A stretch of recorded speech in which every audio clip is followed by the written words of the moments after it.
Welcome to this Windows and Computer channel, and of course we're taking a look a little bit at Windows 10 as it's the third anniversary, and one of the things that made Windows 10 also, and it started in Windows 8, but they're still tweaking it, and it's still something that there's a lot of difficulty working, is the Microsoft Store.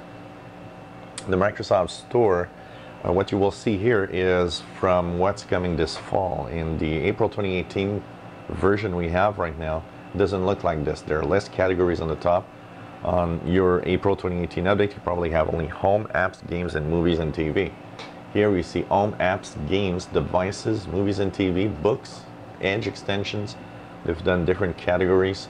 They've changed the way that apps download also when you see them download.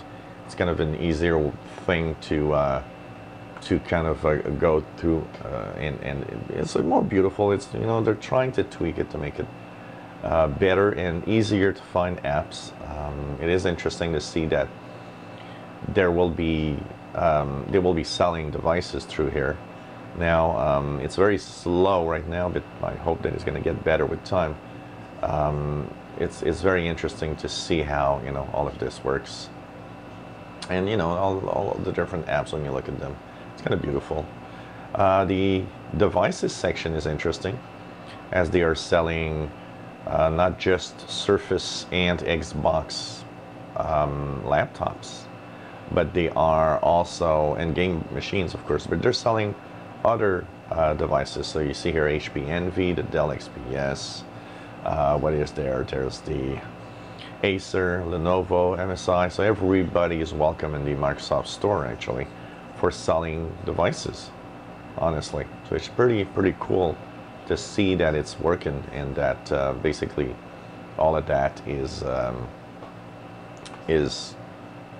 being sold through the store. I was thinking it's very interesting, because as I was going through this app, I was thinking, I soon will probably buy a new laptop. And I was thinking, wow, you know what? Why not buy it through the store just for the kick of it? Get it from the Microsoft Store.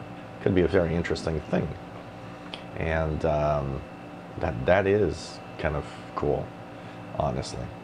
Of course, books.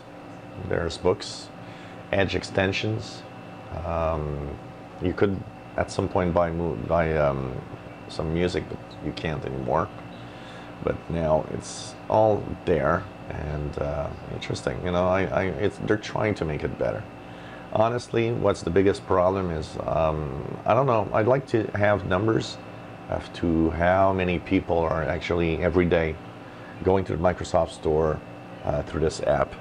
One thing for sure is that they're trying to make this look more like the Microsoft Store online, a little bit like there's a lot of progressive web apps that actually have a look and a feel of what is online. Twitter app is kind of a copy of the online Twitter feed, but in an app. And I don't know, maybe that's they're trying to do it like that, but obviously it's not a progressive web app. There's still the Microsoft Store is still a universal Windows platform app.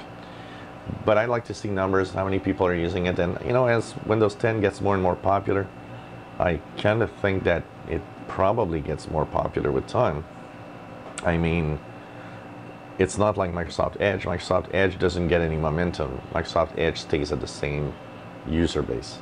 It doesn't increase as Windows users increase. Yet the Microsoft Store, I would think, would increase with time, even though not everybody uses it. I think that there's still a lot of people there's more people that use it today than a year ago, for example. I use this store. I am one of those that if what I need is in this Microsoft Store, I will use the store. I kind of like it. I like to go here and like to download from here. Got no problem with that.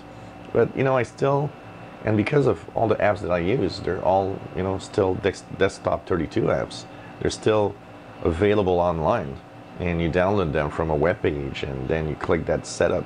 The majority of everything is still there. but I do download stuff, and I do, you know, get apps from here. So I don't know. What will happen with this, I really don't know. But they're trying to tweak it and make it better and better all the time. And I think they are succeeding somehow in making it interesting. It is, you know, I don't think it's any bad or any worse than any other app store that we have, like the you know, Apple App Store or the Google Play Store. I actually think it's well done, but you know, there's always place for better apps and better things to do. But you know, it's kind of cool. So we'll see with the future, but it'd be nice to see how many people are using the Microsoft Store. It'd be fun to have these numbers.